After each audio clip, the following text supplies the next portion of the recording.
Republican leader. Before the senator from Florida leaves the floor, I just want to commend him for his observations. I listened carefully to what the senator from Florida had to say, and it reminds me of the prediction many of us made when it was passed, that it would be the single worst piece of legislation in modern times. Everything that the president predicted would happen has not happened. Premiums have gone up, jobs have been destroyed. The single biggest step in the direction of Europeanizing our country that we could possibly have taken, we took with Obamacare. So I just wanted to commend the senator from Florida for his comments. They're right on the mark.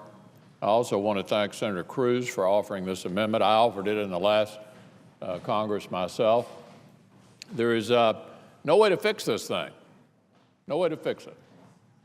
It needs to be pulled out by its roots. The senator from Florida pointed out it's already destroying jobs. I was on a town hall meeting the other night. A restaurant manager called in and said exactly what the senator from Florida just said, that they were moving to lower their employment and to have more part-time workers in order to try to deal with the impending Obamacare explosion. And so I'm sure the senator from Florida is running into that in his state as well. If I may. Yeah, in response to the senator from Kentucky, let me say a couple things, actually, a true world example. So here's the startling thing about it. A lot of people aren't fully aware of what this means yet. I mean, this may surprise some of us here who are here every day or the people who cover politics on a daily basis. But most Americans are not tuned in to C-SPAN 24 hours a day. They get their news and tidbits in the morning. When they're making their coffee, they have the radio on. They hear some stuff on the radio on the way to work. And then they got to work for 10, 12, 14 hours to run a business, to, they get home, they have to do homework with the kids, make dinner, put them to bed. Maybe they get to watch an hour or two of TV. They wake up tomorrow morning and they're doing all over again. They're not in touch with all this on a daily basis. They got lives to lead. And you'll be surprised how many small businessmen and women and how many employees around the country are not even aware of this yet. Don't even realize the decision they're going to have to make next year.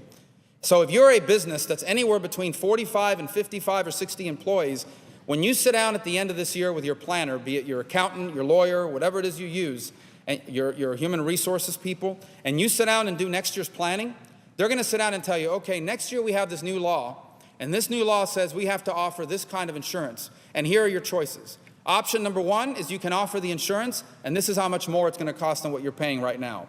Option number two is don't offer any insurance and pay a fine to the IRS every year from now on, and here's how much that's going to be.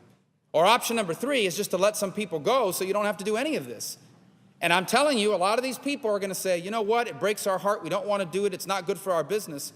But of the three options, the only one that's going to allow us to survive is to let some people go. And that's not good for us. That's not good for us. Well, the senator from Florida may have mentioned this earlier.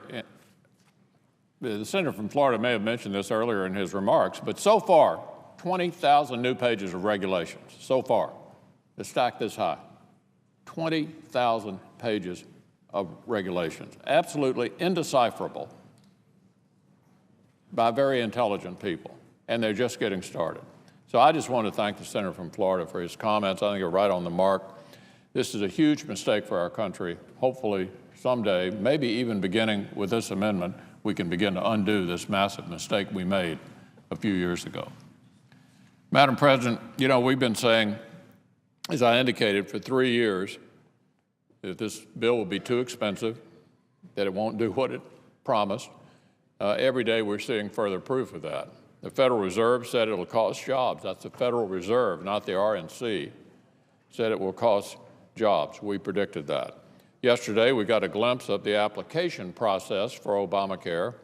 Turns out that applying for it is going to be as hard as doing your taxes. Double next year as a result of this law. Their insurance will double next year as a result of this law.